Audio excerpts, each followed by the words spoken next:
Tema renungan firman Tuhan untuk renungan hari ini adalah Jalan Kudus, Jalan Allah.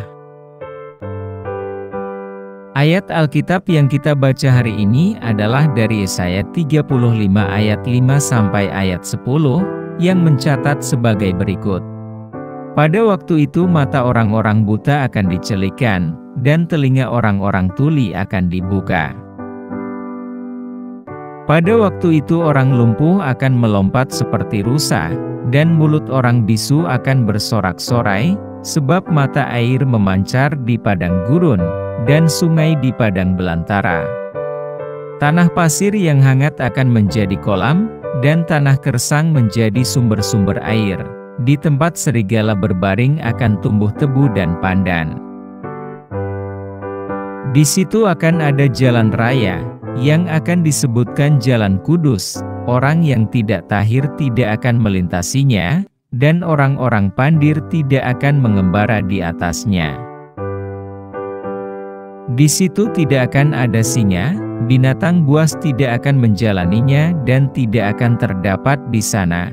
Orang-orang yang diselamatkan akan berjalan di situ. Dan orang-orang yang dibebaskan Tuhan akan pulang dan masuk ke Sion dengan bersorak-sorai, sedang sukacita abadi meliputi mereka, kegirangan dan sukacita akan memenuhi mereka, kedukaan dan keluh kesah akan menjauh. Apa yang telah kita baca? Dan tentang apa dan siapa? Yesaya 35 berisi kata-kata penghiburan yang puitis, yang mengandung makna yang sangat kuat, terutama bagi orang-orang buangan Yehuda yang berduka, yang telah kehilangan bait suci, tanah, dan kedaulatan mereka.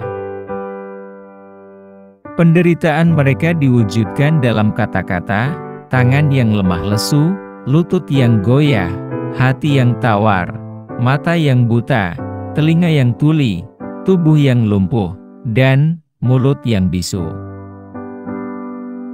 Kalimat sastra yang dibangun dalam Yesaya 35 benar-benar menggambarkan keputusasaan dan kelelahan yang luar biasa.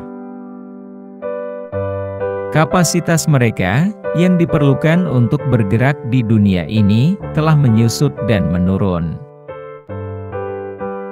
Orang-orang buangan merasakan duka cita Tuhan di dalam tubuh mereka.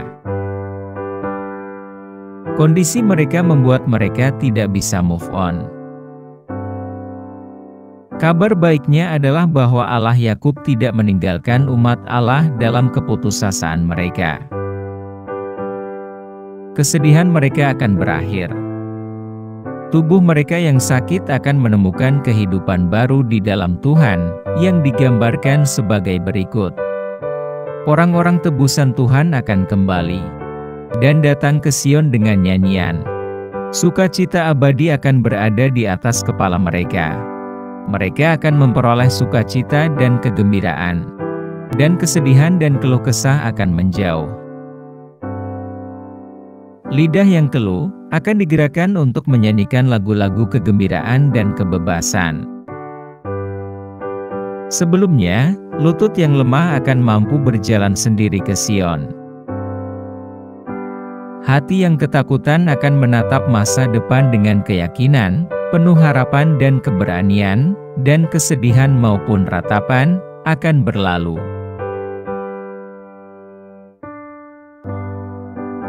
Apa pesan Tuhan bagi kita? Saat kita berada dalam kegelapan, kita akan sangat menghargai setitik cahaya terkecil sekalipun.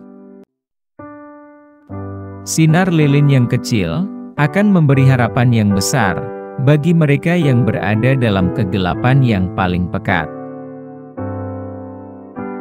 Kabar Natal adalah pesan pengharapan dan keselamatan, khusus bagi orang-orang yang sedang kesepian, tidak berdaya dan putus asa, serta kehilangan pengharapan, karena tidak mampu melihat masa depan yang lebih baik.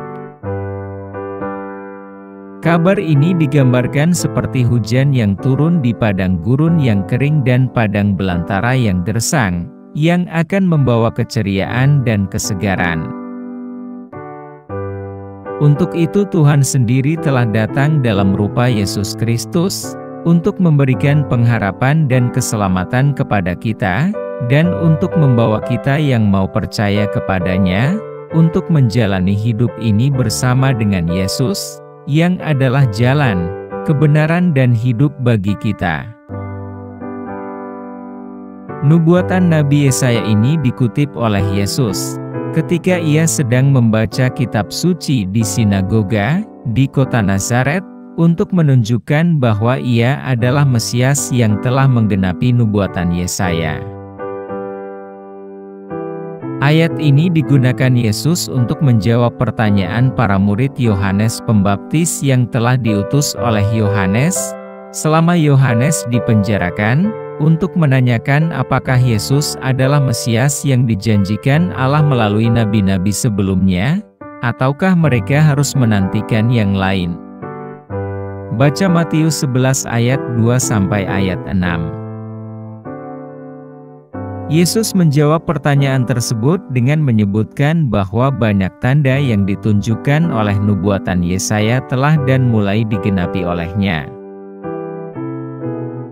Dengan penjelasan itu, Yesus ingin menunjukkan bahwa Dia adalah Mesias yang dijanjikan Tuhan. Dan Dialah Tuhan Allah itu.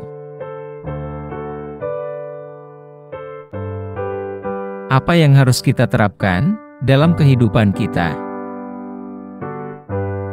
Kita mungkin menjalani hari-hari kita seperti orang-orang yang secara sadar atau tidak sadar sering menyimpang dari ketaatan kepada Tuhan. Oleh karena itu, ketika kita menghadiri kebaktian minggu di gereja, saat kita masuk ke sesi pengakuan dosa, kita harus memanfaatkannya untuk benar-benar mengakui dosa kita. Kita harus mengakui bahwa kita yang terikat oleh dosa, tidak dapat membebaskan diri kita sendiri, dan membutuhkan Yesus untuk melepaskan kita. Seolah-olah kita datang kepada Tuhan dalam keadaan mandul, kering, buta, tuli, lemah, dan lumpuh, yang mengharapkan kuasa ajaib Yesus datang mengubah kita dan menyembuhkan kita. Kondisi kita diibaratkan seperti orang yang hidup di padang pasir, yang membutuhkan air hidup untuk menguatkan lutut kita yang lelah, dan untuk memperbaharui iman kita yang goyah. Saat kita mengalami berbagai cobaan dan kesulitan, jangan sampai membuat kita kehilangan harapan. Tuhan menyediakan jalan bagi kita untuk kita jalani bersama Tuhan. Di ujung jalan ada berkat yang luar biasa, yang Tuhan Yesus telah siapkan untuk kita.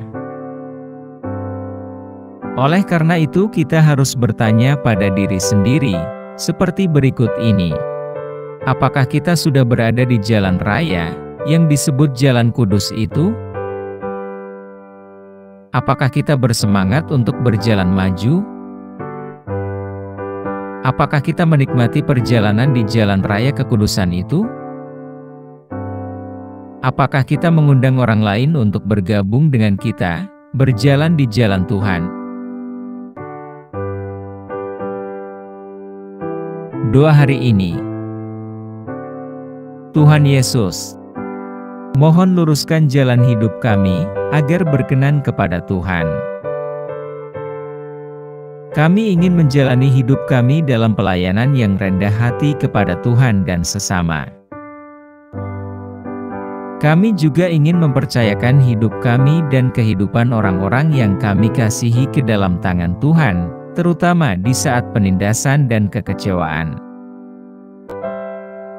Bukakan mata kami untuk bisa melihat seluruh perspektif Tuhan, dan bahwa semuanya bekerja menuju rencana dan tujuan akhir yang Tuhan tetapkan secara sempurna. Biarlah kehendak Tuhan jadi dalam hidup dan mati kami. Dalam nama Tuhan Yesus, kami telah berdoa. Amin. Kiranya Tuhan menguatkan kita, dan kasih karunia Tuhan Yesus, menyertai kita.